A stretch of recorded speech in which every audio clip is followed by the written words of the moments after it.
Hi everybody, it's Alice with It's a Cake Bakery. I have been asked many times, why do bakers use cake straws or cake dowels? I'm going to show you the reason why in this simple demonstration. Let's go. All right guys, before I show you this wonderful demonstration, I just want to show you a couple of cake straws here. You can have the small ones like this here that's clear, that looks like a regular straw. You can have the medium to small size cake straws, or you can have the thicker ones like this here, that's pretty thick. These are normally used for cakes that have something heavy on the top, wedding cakes, or some type of heavy item. And a lot of times this is called cake dowels when it comes to be pretty thick like that. So that's just a quick note. I'm gonna go ahead and start my demonstration on the different types of cake straws that you can use. All right, guys, for demonstration only, I am pretending that this sponge is a cake. I've already put some holes in it for the cake straws, okay? So we're gonna pretend that we have a sponge cake. Now, when it comes to cakes, let's say this is your bottom tier. If you put pressure, look at here, guys. If you put pressure on this bottom tier with no support, it's gonna do just this, guys. It's gonna crumble. Your cake and cake tiers will fall. So you don't wanna do that. All right, guys, remember we're pretending this is a cake. I've already put the holes in it for the cake straw.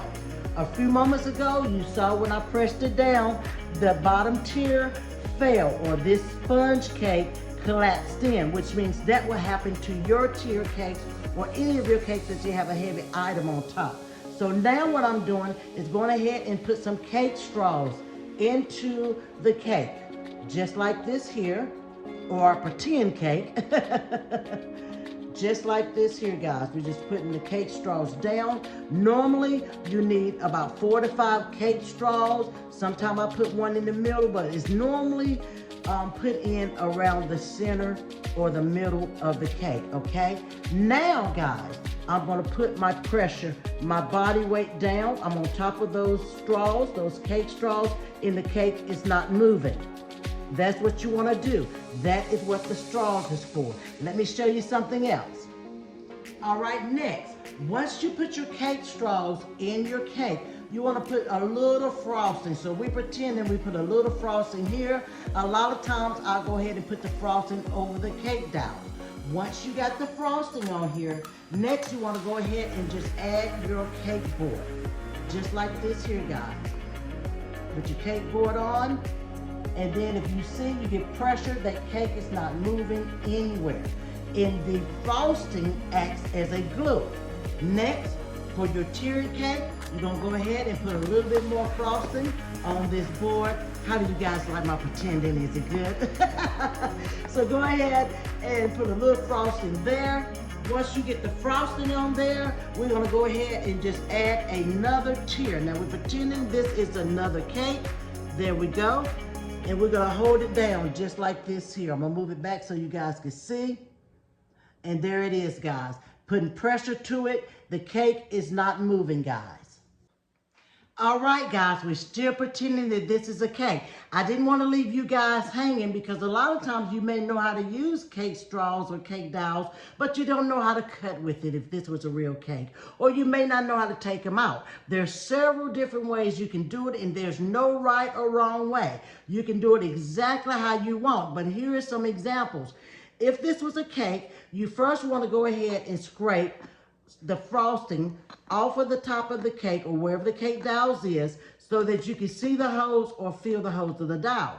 Now you can go ahead and cut the cake and then take the dowels out, or you can go ahead and remove the dowels before you cut the cake. So there's no right or wrong way to do your dowels or cake straws when you're cutting. It's just whatever your preference is. So you can just pull it out, or you can cut the cake with the dowels in it and simply remove them out of your cake slice. All right, I want you to understand something. You need cake support, which is your cake straws, your cake dowels, whenever you put in something heavy on top of the bottom layer. So let's pretend that this is a 3-layer cake.